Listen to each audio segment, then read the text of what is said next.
Welcome to the road to 1 million US dollars. Let's get right into the Bitcoin chart for today, starting on this 4-hour time frame for Bitcoin, because obviously over the last couple of days we saw some massive volatility in the markets here. And right now, as I'm recording this video, we just had another touch with this ascending line of short-term support, which currently is sitting at about 100.5k in the Bitcoin price. And so long as we hold above that ascending trend line, Bitcoin is technically speaking still just trending upwards. But most importantly, actually taking a look at the 1-day time frame, it is actually critical for Bitcoin to hold above this descending line of support, currently sitting at about 100k in the Bitcoin price, because so long as we are holding above that, this to me simply looks like a break of the downtrend, then a retest of that previous level of resistance, flipping it into support, and then potentially resuming to the upside from there. Besides that, the same thing can actually be said about this 1-day RSI downtrend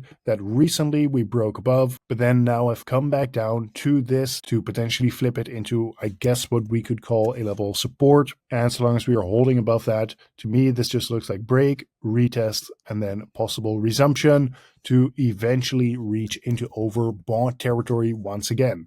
Now, of course, the point of invalidation for this is if you're going to see Bitcoin do this, break down below that descending trend line, that would be a bearish signal on the 1-day time frame, similar to what you would see here.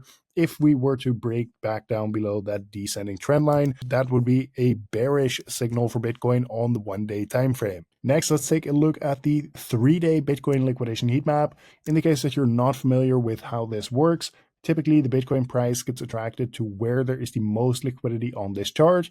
And as you can see right here, just earlier today, we took out over $150 million worth of long positions that just got taken out of the market. And from there, in the immediate short term at least, Bitcoin is getting a bit of a move to the upside. Although, of course, technically speaking, that is still just in a downtrend. But regardless, most of the liquidity to the upside is, for example, sitting at 103.2k. I do think it is quite likely that we're going to end up taking out that liquidity. Apart from that, most of the liquidity is sitting at 105.7k and 109.9k. So those could be some potential areas that the Bitcoin price is targeting in the short term. But keep in mind that we're talking about the much lower time frames here. For example, the 1-hour time frame, which is currently, technically speaking, just in a downtrend here. However, by breaking a trend line like this, well, very likely at that point, we're going to be taking out this liquidity at about 103k. Again, we do have some liquidity around that 105k level. So notice how if we were to break this downtrend, likely we are going to be taking out some of those closer areas of liquidity. Either way, this has been today's market update.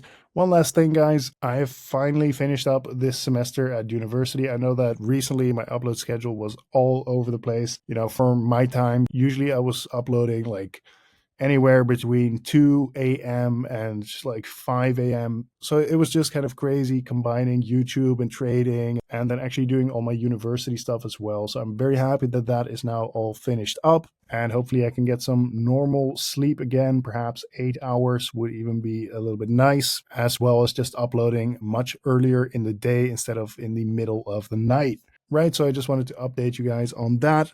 But regardless, thank you for watching once again, and I will see you guys tomorrow in the next one.